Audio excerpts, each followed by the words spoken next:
10 साल का बालक राधा नाम की महिला के घर के गेट के पास आकर घर की तरफ देखकर फिर से लौट रहा था। राधा ने सोचा शायद उसे कुछ चाहिए, लेकिन बोल नहीं पा रहा है। इतनी देर में वो बालक फिर से आया। ऐसा 2-3 बार हुआ तो राधा खुद गेट पर गई और उससे पूछा, क्या बात है, क्यों बार बार देखकर जा रहा है, बता नहीं तो पुलिस को बुला लूंगी।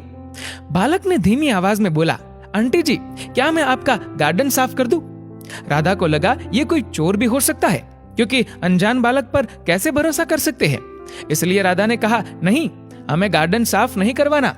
इस बार बालक की आंखों में आंसू थे और वो हाथ जोड़ते हुए दयनीय स्वर में बोला, प्लीज आंटी जी, प्लीज करवा लीजिए, मैं बहुत अच्छे से साफ करूंगा। राधा समझ गई कि शायद इसे पैसों की जरूरत है। बोली, अच्छा ठीक है। वो बोली, कितने पैसे लेगा? तो बालक बोला, पैसे नहीं आंटी जी, आप बस खाना दे देना।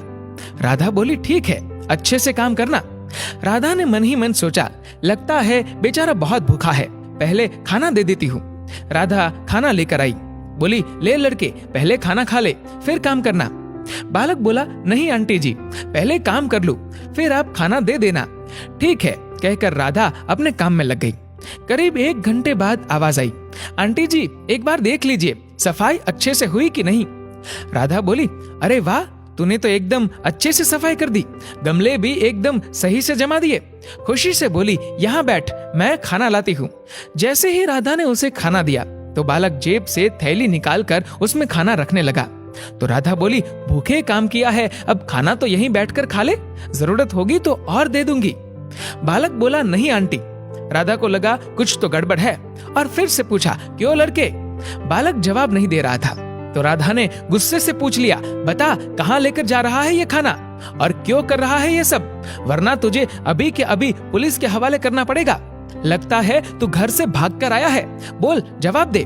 इस पर बालक बोला, अरे आंटी जी प्लीज ऐसे मत कीजिए, मैं बताता हूँ, लेकिन आप वादा कीजिए पुलिस को नहीं बुलाएंगे। राधा बोली, लगता है तूने कोई बहुत बड़ी गड़बड़ की है, सच सच बताएगा तो छोड़ दूंगी। फिर बालक ने जो जवाब दिया सुनकर राधा की आंखों से जैसे आंसुओं की धारा बहने लगी। बालक रोते हुए बोला, आंटी मेरी माँ घर पर है, वो बहुत बीमार है, मेरे पिता तो इस दुनिया में नहीं रहे, लेकिन एक छोटी बहन है और सरकारी अस्पताल से माँ के इलाज के लिए दवा तो मिल गई है, पर डॉक्टर साहब ने कहा है कि दवा को खाली पेट नहीं लेना है और घर में अन्न का एक दाना तक नहीं है, इसलिए ये खाना माँ के लिए लेकर जा रहा हूँ। इतना सुनते ही राधा के आंसू रुकने का नाम नहीं ले रहे। राधा ने बालक से माफी मांगी और बालक की निष्ठा और माँ के प्रति प्रेम के लिए उसे 500 रुपए दे दिए। बालक बोला, नहीं आंटी, इसकी कोई जरूरत नहीं है। राधा हंसते हुए बोली, ले ले चुपचाप, वरना अब पक्का पुलिस को बुला लूंगी। बालक 500 रुपए और खाना लेकर अपने घर की तरफ भागा।